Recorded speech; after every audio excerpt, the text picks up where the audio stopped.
Para situarlo en el contexto de estos dos versículos leídos en Esdras, vamos primero a irnos al contexto histórico del libro para luego venir al contexto de los dos versículos.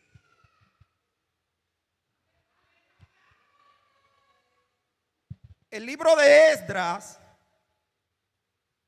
se sitúa en un periodo crucial de la historia de Israel. El regreso del exilio en Babilonia y la posterior restauración de Jerusalén bajo el dominio del imperio persa. Este libro es parte del Antiguo Testamento y se encuentra después del libro de Segunda de Crónicas. El autor de Esdras es probablemente el propio Esdras, un sacerdote y escriba judío que vivió en el siglo V antes de Cristo. La fecha del libro es probablemente alrededor del 450 antes de Cristo. Son 4 los elementos clave de su contexto histórico. Número 1, el fin del exilio y el imperio persa, con 3 acápites. A. La caída de Babilonia en el año 539 antes de Cristo. Ciro el Grande, rey de Persia, conquistó Babilonia poniendo fin a décadas de cautiverio judío. B. El decreto de Ciro en el 538 antes de Cristo. Ciro el Grande, rey de Persia, emitió un edicto permitiendo a los judíos regresar a su tierra y financiar la reconstrucción del templo de Jerusalén, cumpliendo así las profecías de Jeremías. Dominio persa.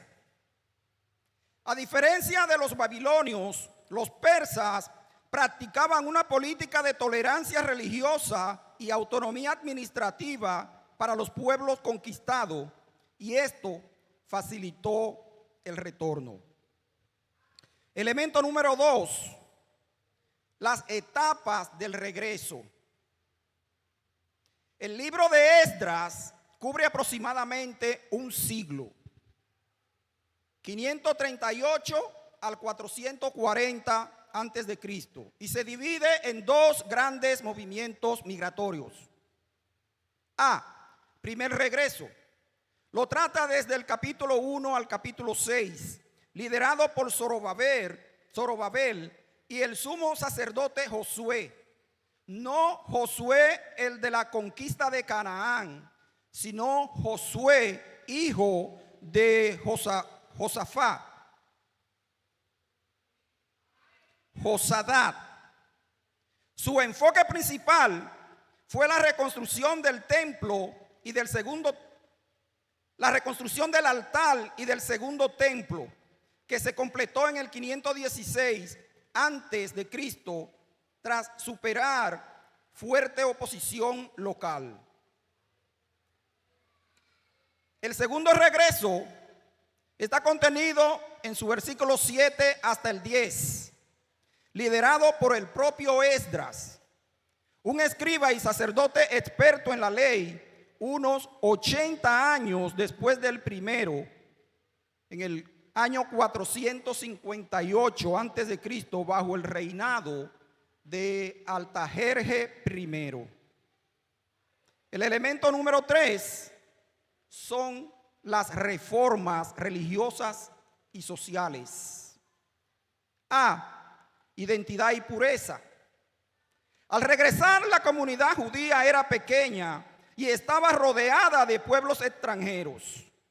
Esdras impulsó reformas estrictas para evitar la asimilación cultural y religiosa, enfocándose en la prohibición de matrimonios mixtos.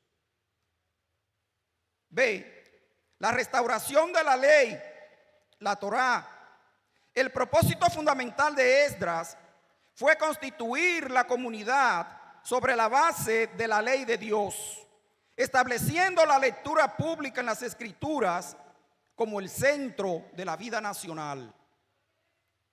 El elemento número 4 es la relación del libro de Esdras con otro libro. Históricamente, Esdras y Nehemías formaban un solo volumen en la tradición hebrea antigua. Mientras Esdras narra la restauración religiosa y del templo, el libro de Nehemías se centra en la reconstrucción física de las murallas de Jerusalén. Y quiero, para esta disertación, usar como título el regreso de lo sagrado para la restauración. Originalmente, Dios había sacado a Israel de la esclavitud de Egipto en el Éxodo alrededor del año 1445. Cientos de años más tarde y antes de los acontecimientos de Esdras, Dios le dijo a su pueblo que si escogían quebrantar su pacto, Él volvería o Él permitiría que otras naciones lo llevaran como esclavos. Jeremías 2, del 14 al 25. A pesar de las advertencias continuas de Dios por boca de sus profetas, Israel y Judá escogieron rechazar a su Señor y participar en la adoración de dioses extraños, además de cometer las prácticas abominables que acompañaban la idolatría. Segunda de Reyes 17, del 7 al 18, y Jeremías 2, del 7 al 13. Y Dios, siempre fiel a su promesa, trajo a los asirios y a los babilonios para disciplinar a Israel y Judá que se habían alejado de él. En el año 722 antes de Cristo, los asirios deportaron a las 10 tribus del norte y la dispersaron por todo su territorio. Segunda de Reyes 17, del 24 al 41, y en Isaías 7, versículo 8. Varios siglos después, en el año 586 antes de Cristo, los babilonios destruyeron completamente Jerusalén, sus muros y su templo, debido a que Judá persistió en su infidelidad. Dios disciplinó a su pueblo con 70 años de cautividad, como dice Jeremías 25, 11. Y dice: toda esta tierra será puesta en ruinas y en espanto, y servirán estas naciones al rey de Babilonia 70 años. Casi todos los judíos que sobrevivieron fueron llevados cautivos a Babilonia, donde permanecerían hasta la caída de esta varias décadas más tarde. Así como hubo 3 deportaciones de Israel a Babilonia en el 605, en el 597 y 586 antes de Cristo, también hubo 3 regresos a Jerusalén. El primero, Zorobabel en el 538, segundo, Esdras en el 458 y el tercero, el de Nehemías, en el 445, todos antes de Cristo. El imperio babilónico cayó ante el imperio persa en el 539 antes de Cristo, con Ciro tomando la capital sin enfrentar resistencia. El rey persa instituyó reformas religiosas que permitieron a los pueblos conquistados regresar a sus tierras para restablecer el culto a sus dioses. Como resultado, se permitió al pueblo judío regresar a Jerusalén para reconstruir el templo y los muros de la ciudad. Esdras es un nombre propio masculino de origen hebreo que significa auxilio, ayuda o al que Dios ayuda. Proviene de la raíz hebrea ZR, asociada al apoyo y al socorro divino. En Esdras 1, 7 y 8 se destaca la soberanía de Dios al mover al rey Ciro para devolver los utensilios sagrados del templo, lo que demuestra que él, Dios, restaura lo perdido y provee recursos para su obra. Estos pasajes enseñan que la fidelidad de Dios garantiza el cumplimiento de sus promesas, restaurando la adoración genuina y capacitando a su pueblo para nuevos comienzos, incluso tras el exilio. Dios mueve corazones impíos para sus propósitos. Ciro, un rey pagano, no creyente, reconoce y devuelve los utensilios que Nabucodonosor había sustraído. Dios siempre ha tenido y tiene el control sobre todos los gobernantes y sobre todas las circunstancias. Nada ni nadie puede impedir que Él cumpla su plan de restauración. A veces, Dios usa a personas inesperadas para bendecir o ayudar a su pueblo en momentos de calamidad, de necesidad. Gloria a Dios. Los utensilios no eran simples objetos. Estos simbolizaban la presencia de Dios y la adoración en el templo.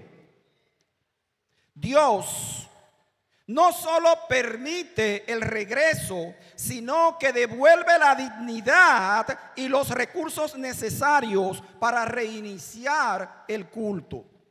Dios restaura la adoración verdadera. Cuando volvemos a Dios, Él restaura lo que el pecado o el enemigo nos quitó, como nuestra comunión, nuestro propósito o nuestros dones. Ciro entrega los utensilios a Sesbazar, líder del regreso, asegurando que todo llegue a Jerusalén. Dios no envía a su pueblo a una misión sin darle los recursos necesarios, como dijo nuestro pastor la semana pasada. Él, como dueño de todo el oro y la plata, es nuestro proveedor fiel. Es y será siempre.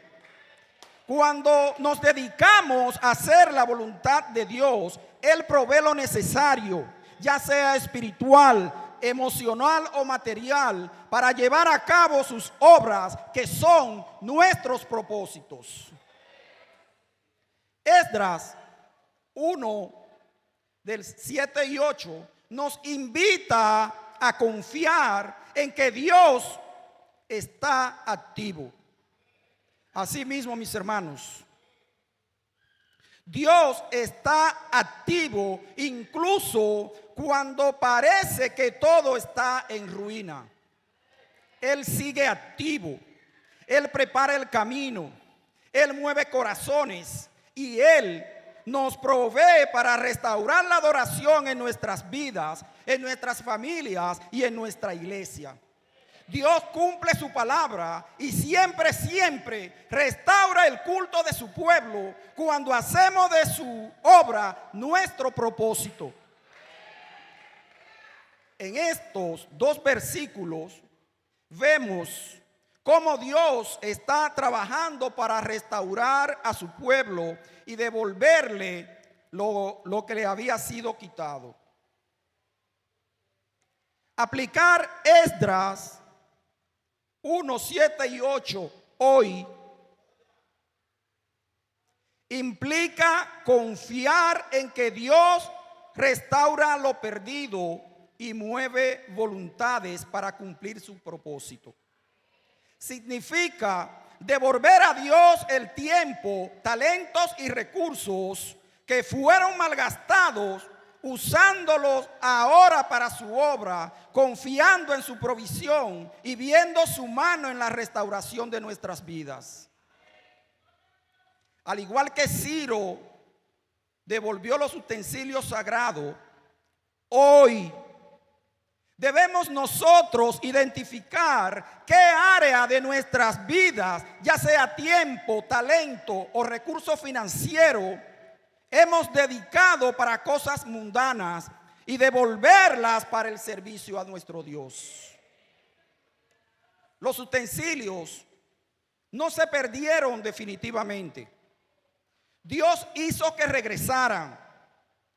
Esto nos enseña a confiar en Dios, porque Él puede restaurar relaciones, restaurar oportunidades y restaurar recursos que parecían perdidos.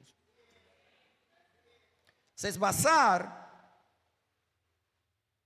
el príncipe de Judá, recibió los utensilios por cuenta.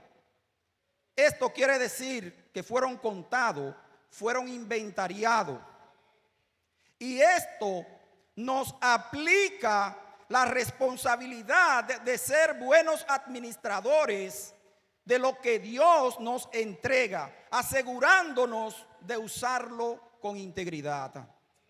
Dios movió el corazón de un rey pagano, a Ciro, para favorecer a su pueblo. Y esto nos enseña que Dios tiene el control, incluso en situaciones políticas y laborales adversas. Y puede usar a cualquiera de nosotros, a cualquiera de ustedes, para hacer cumplir su voluntad. Los versículos 7 y 8 del capítulo 1 de Esdras es un llamado a consagrar nuevamente nuestras vidas y recursos, creyendo que Dios respalda la reconstrucción de nuestro propósito espiritual. La reconstrucción del templo de Jerusalén hoy, traída a la vida cotidiana hoy en día, se interpreta principalmente como un concepto espiritual y simbólico, donde el ser humano se convierte en el santuario donde habita la presencia divina. Aunque existen movimientos enfocados en la reconstrucción física en Israel, la aplicación personal y espiritual implica convertir la vida diaria en un espacio de santidad, elevando las acciones mundanas a través de la conexión con nuestro Dios. Hoy en día tenemos 4 formas o maneras de reconstrucción del templo. Y como dijo nuestro pastor, casi estoy terminando. Entendiendo, número 1, el cuerpo y la mente como templo. Debemos buscar santidad personal. Entender que somos el templo implica el cuidado del cuerpo y la mente, manteniéndolos puros de pensamientos y acciones negativas. Debemos convertir nuestra vida interior en un lugar separado de las preocupaciones y del ruido del mundo, actuando como un lugar de paz, como si fuese un oasis en el desierto. Acciones que reconstruyen la abodad. Esta es la número 2, moderna. Abodad se refiere al servicio a Dios a través de la oración, el estudio y la acción. El templo era el lugar de sacrificios y ofrendas. Hoy, esto se sustituye por oración.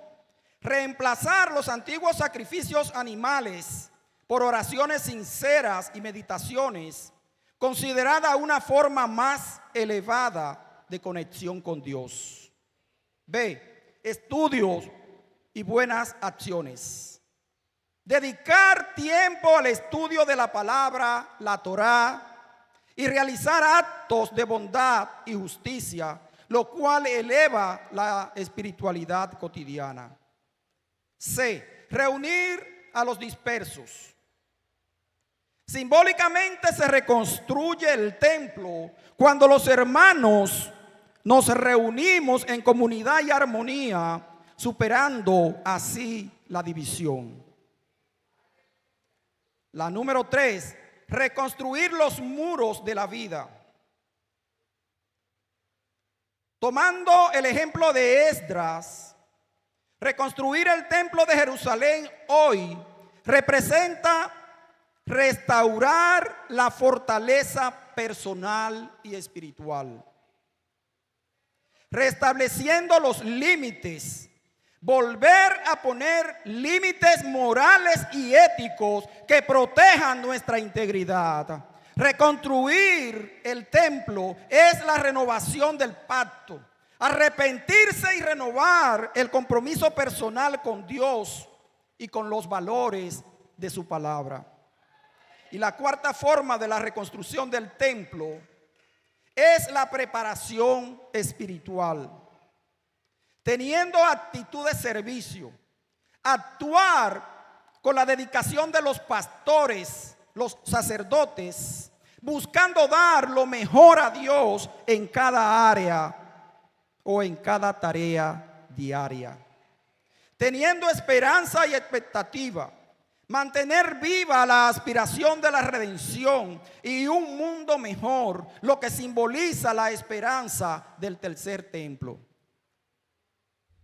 La reconstrucción espiritual del templo es un llamado a la restauración personal, donde el compromiso con la santidad, con la oración y con la rectitud transforma la vida de un individuo, de un hermano común, en un santuario viviente. Dios quiere hacer en nuestras vidas, así como el templo fue reconstruido después del exilio. Dios quiere reconstruir nuestros corazones y nuestras vidas después del pecado y la adversidad. Si hay algunos hermanos aquí, tengo un par de líneas para ellos. Hermanos, amigos, Dios quiere hacer algo nuevo en ti. Algo que te haga brillar con su gloria. Deja que Él te reconstruya, te mueve y te haga un templo vivo para Él. Y cuando lo hagas, verás la gloria de Dios actuando en tu vida y serás un reflejo de su amor y su luz en este mundo. Que Dios le bendiga, iglesia.